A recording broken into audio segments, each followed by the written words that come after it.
Spectrum എന്നാൽ വർണ്ണരാജി എന്നർത്ഥം. മഴവില്ലിൽ കാണുന്ന 7 നിറങ്ങളാണ് സ്പെക്ട്രത്തിൽ ഉള്ളത്. ഇത് ധവളപ്രകാശത്തിലെ ചേരുവകളുമാണ്.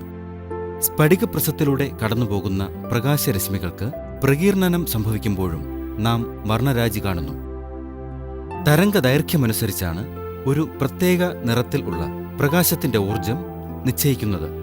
ഇതിനെ ആവൃത്തി അഥവാ ഫ്രീക്വൻസി എന്ന് പറയും. ആവൃത്തി കുറയുമ്പോൾ തരംഗദൈർഘ്യം കൂടും. തരംഗദൈർഘ്യം കുറഞ്ഞ വയലറ്റിൽ നിന്നും തുടങ്ങി ദൈർഘ്യം കൂടിയ ചുവപ്പിലേക്കുള്ള ഈ വർണ്ണരാജിയെ നമ്മൾ വിബ്ജിയോർ എന്ന് വിളിക്കുന്നു. Violet, IndiGo, blue, green, yellow, orange, red എന്നീ നിറങ്ങളുടെ ചുരുക്കെഴുത്താണ് വിബ്ജിയോർ. നീളത്തിന്റെ തീരെ ചെറിയ യൂണിറ്റായ ആംസ്ട്രോങ്ങിലാണ് സാധാരണ തരംഗദൈർഘ്യം പറയുക. ആവൃത്തിയുടെ യൂണിറ്റ് ഹെർട്സാണ്. സ്പെക്ട്രം അളക്കുക മെഗാഹെർട്സിലും. സെല്ലുലാർ മൊബൈൽ സർവീസിന്റെ റാ മെറ്റീരിയലാണ് റേഡിയോ സ്പെക്ട്രം. ഇത് റേഡിയോ തരംഗങ്ങളാണ്. റേഡിയോ തരംഗങ്ങളുടെ സഹായത്തോടെയാണ് മൊബൈൽ ഫോൺ സംവദിക്കുന്നത്. ഡേറ്റ ശേഖരിക്കാനും ഒരു കേന്ദ്രത്തിലേക്ക് ട്രാൻസ്മിറ്റ് ചെയ്യാനും മൊബൈൽ സ്പെക്ട്രം സഹായിക്കുന്നു.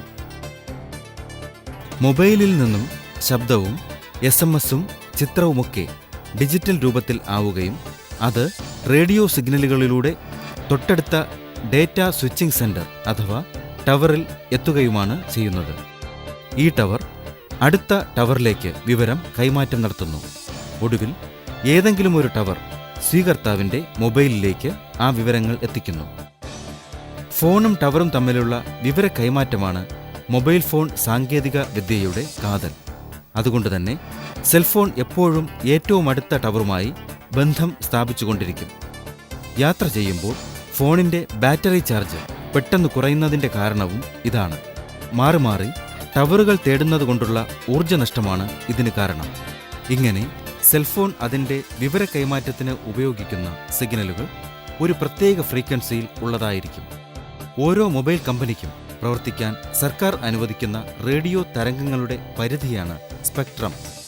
മൊബൈൽ ഫോൺ കമ്പനികൾക്ക് നൽകുന്നതുപോലെ തന്നെ പ്രതിരോധ മന്ത്രാലയത്തിനും മറ്റ് സുരക്ഷാ ഏജൻസികൾക്കും അവരവരുടെ വാർത്താവിനിമയ സംവിധാനങ്ങൾ പ്രവർത്തിപ്പിക്കാൻ വെവ്വേറെ തരംഗപരിധി അഥവാ സ്പെക്ട്രങ്ങൾ നൽകാറുണ്ട്.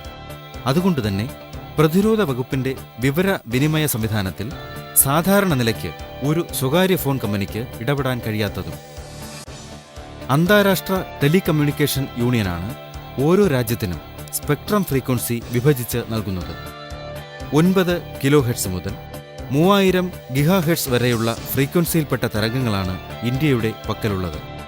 GSM ഉപയോഗിക്കുന്ന സ്ഥാപനങ്ങൾ 900-നും 1800-നും ഇടയ്ക്ക് മെഗാഹെർട്സിലും CDMA ഉപയോഗിക്കുന്ന സ്ഥാപനങ്ങൾ 800 മെഗാഹെർട്സിലുമാണ് പ്രവർത്തിക്കുന്നത്.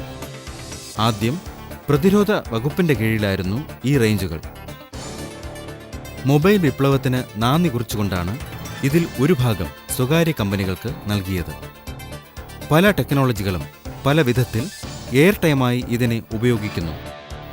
ആഗോള മൊബൈൽ വരിക്കാരിൽ 75%, പുതുതായി വരിക്കാരാവുന്നതിൽ 80% GSM ആണ് ഉപയോഗിക്കുന്നത്. എന്നാൽ CDMAയ്ക്ക് ലഭിക്കുന്ന കപ്പാസിറ്റിയിൽ GSM-ന്റെ 5 ഇരട്ടി വരിക്കാരെ കൈകാര്യം ചെയ്യാൻ കഴിയും എന്നതാണ് പ്രത്യേകത. എല്ലാ വയർലെസ് സേവനങ്ങൾക്കും റേഡിയോ സ്പെക്ട്രം അനിവാര്യമാണ്. സാറ്റലൈറ്റ്, റഡാർ, മൊബൈൽ, ലാൻഡ് ഫോണുകൾ, ബ്രോഡ്കാസ്റ്റിംഗ് എന്നിവയാണ് ഇതിൽ പ്രധാനമായവ. ഭാവിയിൽ മൊബൈൽ സ്പെക്ട്രം ഡിമാൻഡ് വർദ്ധിക്കുകയേയുള്ളൂ. ബ്രോഡ്കാസ്റ്റിംഗ് അനലോഗിൽ നിന്നും ഡിജിറ്റൽ ടെറസ്ട്രിയൽ ടിവിയിലേക്ക് മാറുന്നതോടെ വളരെയേറെ സ്പെക്ട്രം സ്വതന്ത്രമാകും. റേഡിയോ സ്പെക്ട്രം എന്നാൽ റേഡിയോ ഫ്രീക്വൻസിയാണ്. റേഡിയോ സിഗ്നലിൻ്റെ ബാൻഡ്വിഡ്ത്ത് എന്നത് സിഗ്നലിൻ്റെ ഉയർന്നതും താഴ്ന്നതുമായ സിഗ്നൽ ഫ്രീക്വൻസികളുടെ വ്യത്യാസമാണ്. ഒരു ശബ്ദ സിഗ്നലിൻ്റെ കുറഞ്ഞ ഫ്രീക്വൻസി 200 ഹെർട്സും കൂടിയ ഫ്രീക്വൻസി 3000 ഹെർട്സുമാണെങ്കിൽ ബാൻഡ്വിഡ്ത്ത് 2800 ഹെർട്സ് ആയിരിക്കും. 2Gക്ക് 30 മുതൽ 200 കിലോ ഹെർട്സായിരുന്നു ബാൻഡ്വിഡ്ത്തെങ്കിൽ 3Gക്ക് ഇത് 15 മുതൽ 20 മെഗാഹെർട്സാണ്. അതായത് 3Gക്ക് വളരെയധികം ബാൻഡ്വിഡ്ത്ത് വേണ്ടിവരും.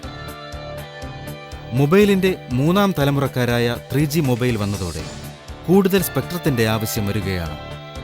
പൊതുമേഖലാ കമ്പനികളും സ്വകാര്യ കമ്പനികളും കൂടുതൽ സ്പെക്ട്രം ആവശ്യപ്പെടുന്നു. അത് നൽകാൻ കഴിയുക എന്നതാണ് പുതിയ വെല്ലുവിളി. 1979 ജപ്പാനിൽ മൊബൈൽ ഫോണിൻ്റെ ഒന്നാം തലമുറ ജന്മം കൊള്ളുന്നത്. ഇലക്ട്രിക്കൽ സ്വഭാവമുള്ള സിഗ്നലുകളാണ് ഒന്നാം തലമുറ ഉപയോഗിച്ചിരുന്നത്.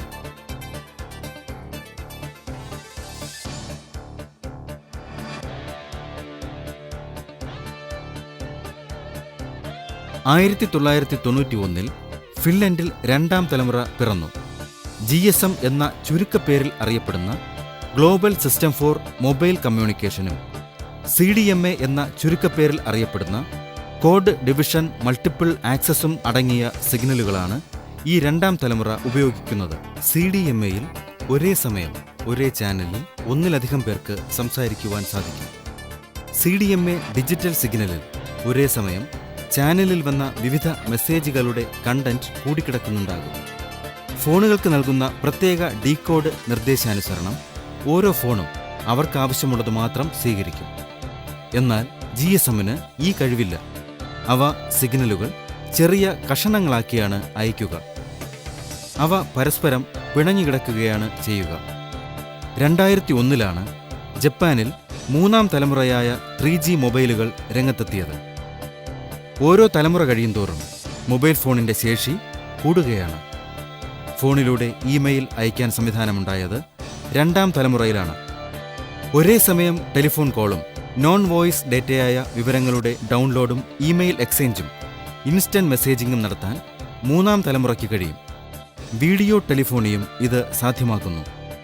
ഗ്ലോബൽ പൊസിഷനിംഗ് സംവിധാനം ഉപയോഗിച്ച് യാത്രാവേളകളിൽ വഴി കണ്ടെത്തുവാനും സ്ഥാപനങ്ങളുടെ പൊസിഷൻ മനസ്സിലാക്കാനും 3G മൊബൈൽ ഉപകാരപ്പെടുമെന്നുള്ളതും മറ്റൊരു പ്രത്യേകതയാണ്. ജപ്പാനിൽ 4Gയുടെ പരീക്ഷണങ്ങൾ ആരംഭിച്ചു കഴിഞ്ഞു. NTT ഡോകോമോയും സാംസങ്ങും ഇതിനായി രംഗത്തെത്തിയിട്ടുണ്ട്. Video broadcast, stock transaction, learning, telemedicine തുടങ്ങിയ ഡേറ്റ ഇൻറ്റൻസീവ് സേവനങ്ങളാണ് 4G ലക്ഷ്യമിടുന്നത്. കൂടുതൽ ശേഷിയുള്ള റേഡിയോ തരംഗപരിധി കണ്ടെത്തണം എന്നതാണ് ഇതിൻ്റെ വെല്ലുവിളി. വിദ്യുത് കാന്ത തരംഗങ്ങൾ മെച്ചപ്പെട്ട രീതിയിൽ കൈകാര്യം ചെയ്താൽ മാത്രമേ ഈ വെല്ലുവിളി അതിജീവിക്കാൻ കഴിയൂ.